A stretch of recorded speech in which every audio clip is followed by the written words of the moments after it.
a disaster expert reveals how the apocalypse will come. That's the premise of Brian Walsh's new book, End Times, A Brief Guide to the End of the World, in stores and on Amazon now.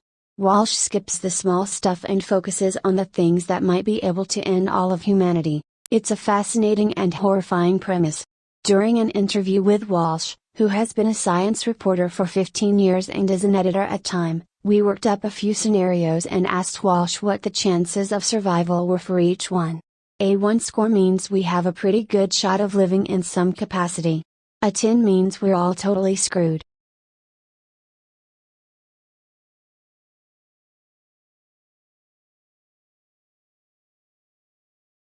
While global warming will remake the world, Walsh says, making it hotter, more dangerous, and harder to pay for food, he doesn't see it as a harbinger of total death by itself. It doesn't seem likely to end us, unless it continues in a really out of control way, he says. Instead, its danger is as a threat multiplier. Potentially, it could be a contributing factor to other effects. Where, if you have a world that's in chaos to a certain extent due to climate change, it might make conflict more likely. You could even have a scenario where an attempt to control climate change ends up backfiring. Walsh brings up geoengineering, which he says is very important, but cautions that if you try to reduce the amount of sunlight coming to the Earth, or control temperatures, and anything goes wrong, that effort is interrupted, for instance, by a war, you could get termination shock. That would be really devastating. Time is a big factor for Walsh.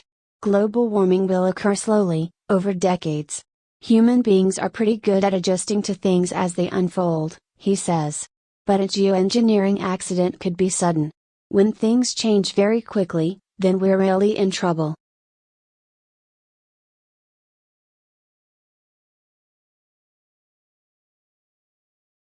AI is the toughest one to put a number on, Walsh says. It's certainly a very big risk, if it's possible.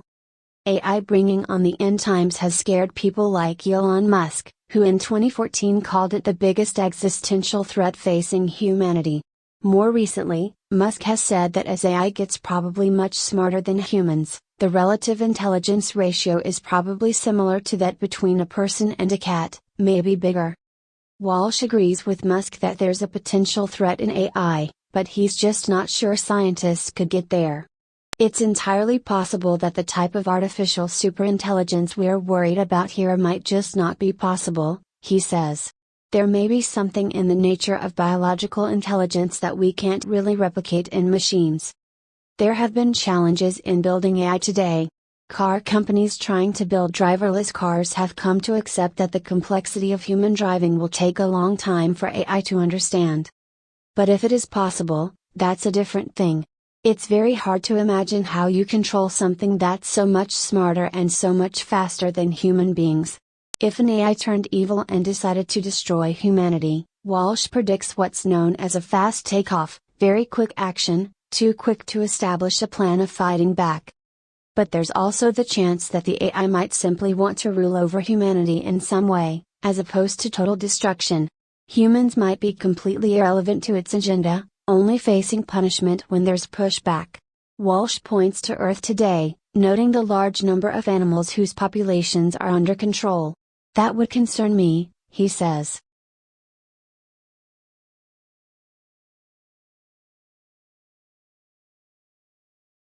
This was a surprise to me, Walsh says of his low rating. On one hand, disease has killed more human beings than anything else. More than any wars and any natural disasters. At the same time, there's a certain natural evolutionary limit as to how a disease can develop. You have on one end of the spectrum, Ebola. Incredibly virulent, kills north of 3/4 of the people affected by it, kills them very fast, kills them very awfully. But not really great at spreading. And that's in part because it's so virulent. It wipes you out before you're able to spread it very easily.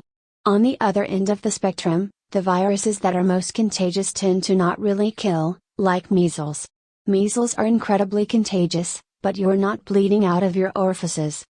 For extinctions, look to the animal world, Walsh says. Beyond some regionalized populations, a natural disease doesn't seem to kill off entire populations that easily.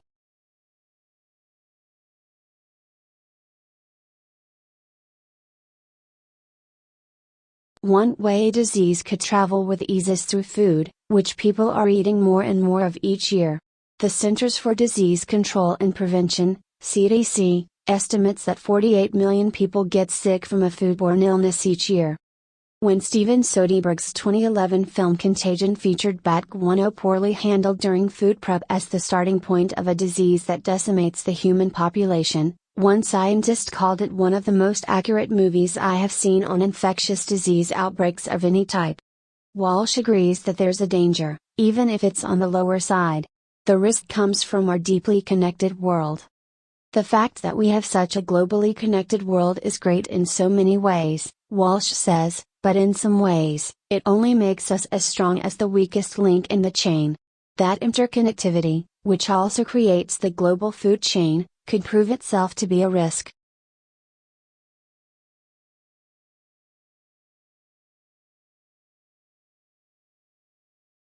The iconic choice. It's the first scenario mentioned in End Times, and the first that came to Walsh at the genesis of the book. There's a reason we made a bunch of movies about them, he says. There's such a cinematic feeling. The universe is out to get you, and there's nothing you can do about it. However, flicks like Armageddon and Deep Impact might have hyped up asteroids in the minds of the public.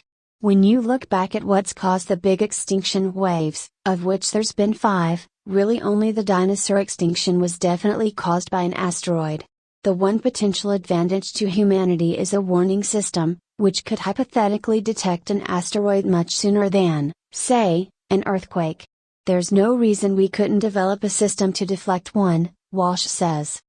Think, everything from gravity tractors to knock a rock out of the way, or lasers to change its speed, or even an old-fashioned ramming.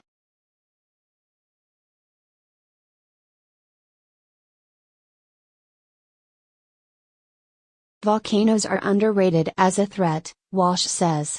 Separate from the ones humans could potentially cause, this is the biggest one out there. If you look back over those extinction waves, usually they had a connection to volcanic activity.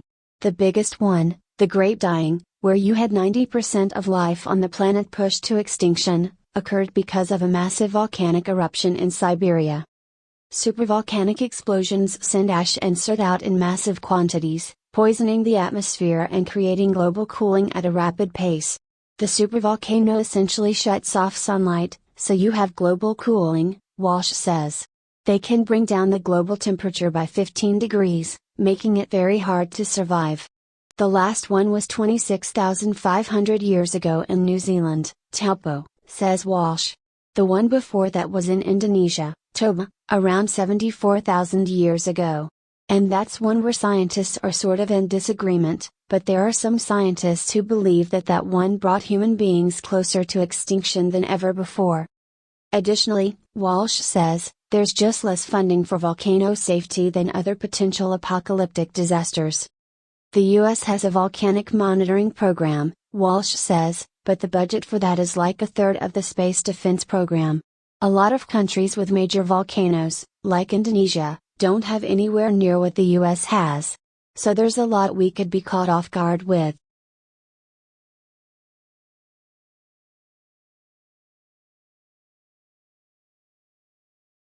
Contrary to all the movies you've ever seen, if there are aliens who can reach the Earth and are hostile, we're gonna die, Walsh says with a bit of a laugh. The technological advancement that would require you to move from one part of the galaxy to another would be so far out of what we're up to now, it wouldn't be comparable. It'd be like our military going up against a bunch of Stone Age hunter-gatherers.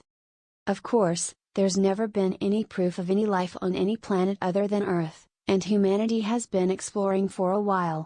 There's no proof aliens don't exist, either, but for Walsh, the quiet is a bit discomforting. We've seen planets that can host life, but we haven't seen any life. There's a possibility that maybe something happens to advanced life in this universe when it gets to a certain level of technological advancement. This is the Fermi paradox, Walsh says. The universe is big enough, it's old enough, so what's the deal? There's a theory that once life gets to a certain level, it destroys itself, says Walsh. It's either unable to stop itself from being destroyed by a natural disaster, or there's something destructive about certain technologies. So that would really worry me. If scientists ever found what are called necrosignatures, proof of dead civilizations, that might say that we are headed toward the same direction.